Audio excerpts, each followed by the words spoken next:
All right.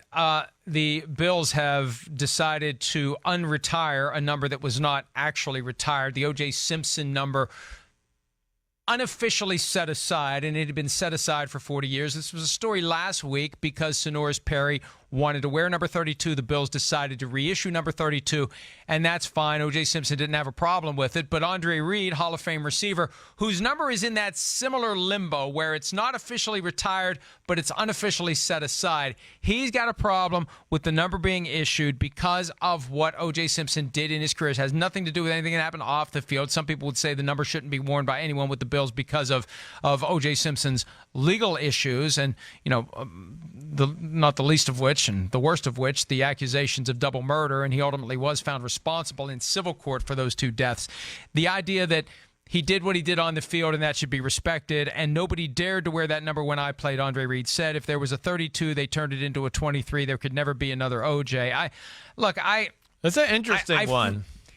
I feel like at some level, Andre Reed is worried he's going to be next. I hate to boil it down to people worrying about their self-interest, but so much of those views are driven ultimately by how it affects me. And if O.J. Simpson's number is no longer in that unofficial category of not being used, the next thing you know, there's going to be another number 83 running around for the Buffalo Bills when Andre Reed's number, not retired, but set into that same status that O.J. Simpson's number had occupied. Yeah, but, slight little off-field difference in their life. So I don't think Andre Reed has to worry about it. I don't think this is something that, so to me, that's an interesting conversation. It really is.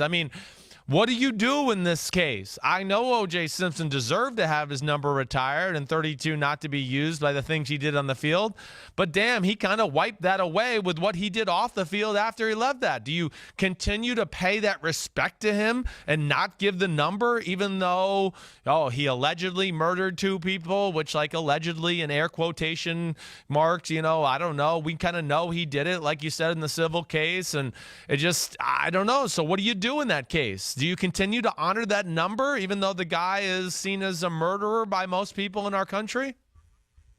Well, I think there's an argument to be made for not using it because of the off-field incidents. I know. You could do both. You're not setting it aside to honor him. You're setting it aside so there's never another Buffalo Bill running around in number 32 making people think of O.J. Simpson. I'm just not a fan of retiring numbers forever. To me, it's like space for garbage. Eventually, you're going to run out, right? Eventually, there's going to be nowhere. However many years it takes, there will eventually be a time where there's no more room for our garbage. And there's only 100 numbers that you can choose from. Eventually, if teams retire these numbers forever, they're going to run out. So I don't think numbers should be retired.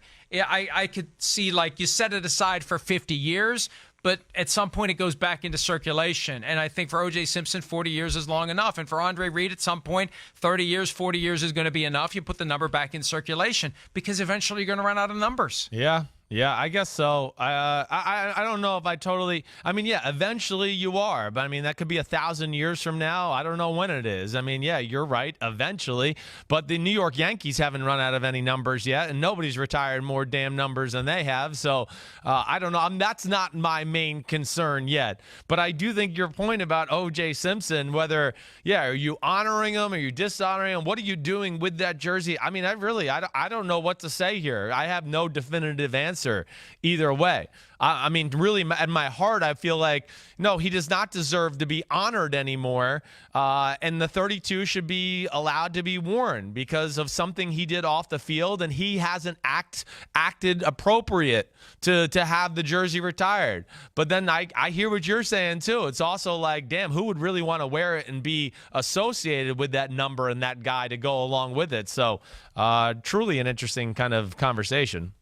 And by the way, there's only 25 players on a baseball team, so you can retire 75 and still be good to go. Right. For football, you got 53. So you've got a smaller juggling margin for error. Yes, right. And look, 100 years from now, right? Yeah.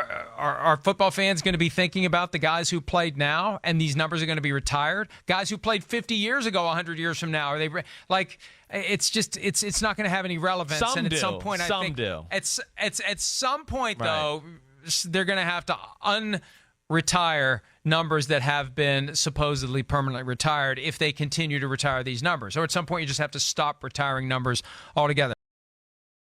Hi, I'm Mike Tirico, and thanks for watching. Make sure to hit subscribe for the latest news and highlights from NBC Sports.